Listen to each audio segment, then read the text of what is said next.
Growing up, one of my favorite games of all time was Yu-Gi-Oh! I was literally around and playing the game with my next door neighbor when the game was in its infancy. We made all sorts of mistakes, mostly from watching the TV show at the time. We'd do things like stack the deck because we saw My Valentine do it. We would make fusion monsters without polymerization, and once or twice we'd take a spare Magic the Gathering card and try to make it work into the depths and rules of Yu-Gi-Oh! I remember going to Yu-Gi-Oh! Gatherings at Barnes & Noble and Toys R Us where grown adults would bully me, a 9-year-old, because I wasn't good at the children's card game. As I grew older, I became more skilled and even made it to third day of nationals one year with a Ben-K OTK deck. Over the years, I'd also get into various other card games, including Magic the Gathering, Pokemon, some weird World of Warcraft thing, and a few others I couldn't remember. I would have quit Yu-Gi-Oh! But unfortunately, I'm still waiting for it to be my fucking turn. In any case, I say this to tell you that Yu-Gi-Oh! Birthed for me a love of strategy and battle of the minds. The reason I love TCGs as much as I do is the thought that the way of beating my opponent isn't because of mechanical skill, but because I thought better than my opponent did. One of the things that drew me into DBD was the immense strategy that is involved within it. When I first came to Dead by Daylight, the wonder that filled me as I found out about perks, powers, maps, and loadouts that were new to me. I latched on to synergies, map theory, and more. But something I figured out incredibly fast, and that was there might have been far too much to learn. Now, given my history with TCGs, that wasn't too much to me, as getting into these games requires a ton of time and knowledge. I wasn't put off by this prospect, but instead excited. And now, 2,000 hours later, I feel like I've learned almost everything there is to learn about the basics. Many people are probably rolling their eyes at the screen right now, but the reason I'm doing this video today is to answer the question: why is Dead by Daylight the only game where you can have thousands of hours and still be considered a beginner? Need more Kaiser in your life? Well, I've got you covered. Check out my second channel, The Kaiser Extras, where I upload full gameplays, stream compilations, me reacting to your Dead by Daylight clips, and more. We also upload a daily short with all the greatest clips from stream. We'll see you over there. Link is in the description. It's a strange thing on the surface level. In any other game, 1,000 hours is a fucking lifetime. It's an insane amount of time to dedicate to anything, really. 1,000 hours reading books would be considered an avid reader. 1,000 hours of cooking experience will probably make you pretty decent in making adept meals. 1,000 hours of drawing will see significant improvement. 1,000 hours of sex would probably make you a god among mortals at pleasing said mortals. And yeah, 1,000 hours in any other given game is normally shown to show your dedication to the game. To put it into perspective, 1,000 hours is around 41 days or over a month and some change. Given how the average gaming session lasts about 1 to 3 hours or so, even if you played every day at the medium of 2 hours a night, it would take you over a year to reach 1,000 hours. So yeah, it's a lot of time. But in Dead by Daylight, 1,000 hours is often seen as basically just the beginning, only considered to be merely intermediate at the game by most margins, and at almost 2,100 hours myself, some people still see me as a beginner. And for a lot of people this is, to put it plainly, batshit fucking insane. But I promise there is a legitimate reason for this, and the reason is because Dead by Daylight is fucking complicated. Sure, the core gameplay of DBD isn't that hard. Survivor do gen, open gate, escape. Killer chase survivor, hook them and kill them through hooks. Monkey brain go burr, everyone happy, move on. But beneath the surface level is an intricate web of perks, abilities, add-ons, maps, and more that can theoretically lead to a near endless possibility within the game and can vastly change the outcome of any given match. Right now in Dead by Daylight, we have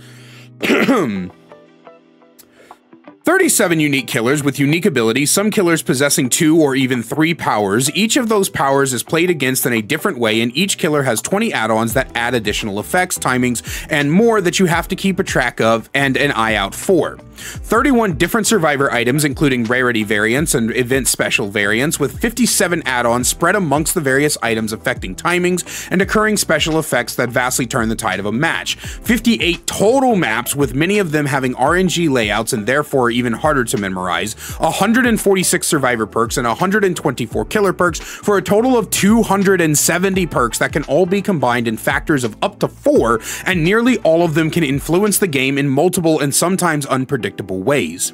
And every single match, you have to keep all of those in your mind at any given time, only narrowing down the amount of things you need to keep in mind based on the information revealed. For example, if you load into Suffocation Pit Variant 2, then you go from 58 maps to 1. If you see the killer as Huntress, then you go from 37 killers down to 1. You go from 740 add-ons down to 20, and with your 4 perks, you can remove roughly 142 perks for yourself, but you will still need to keep in mind the other 146 to see what your team has, as well as all the items and add-ons they might have. You will have to wait and see what the killer does to attempt to deduce their perks, and only once you're significantly into the match, you might have an idea of what you're working with. On top of all of these things, you have to then play in an intense strategy game. Survivors have all the time in the world to complete their objective, only limited by how well the killer can catch them, whereas the killer has to hurry before the survivors complete the gens. Wasting the killer's time or giving the survivors a clock is the actual objective of the game, and through this we see Dead by Daylight for what it is.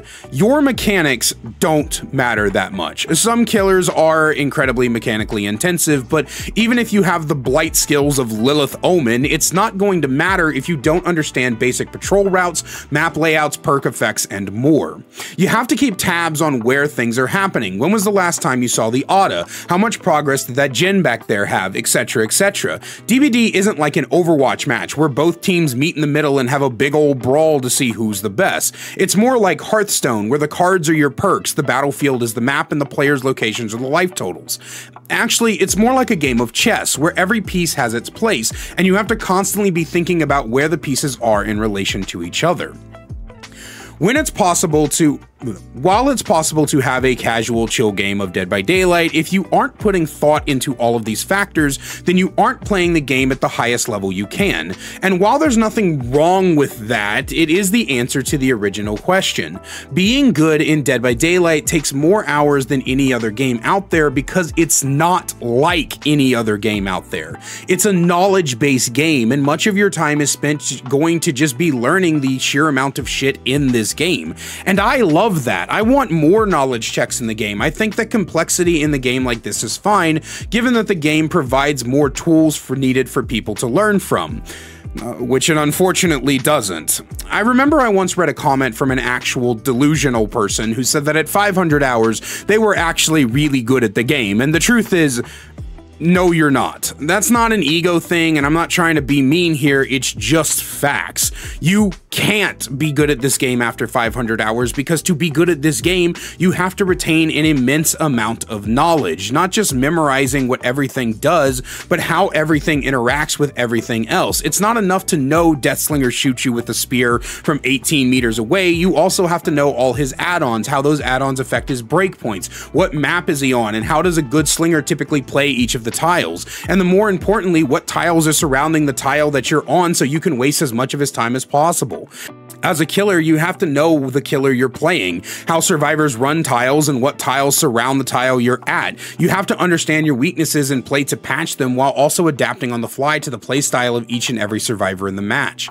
Dead by Daylight is a deep and complex game that many don't understand the full depth of due to a combination of ignorance or refusal to understand, and that's why it takes so long to be good at this game.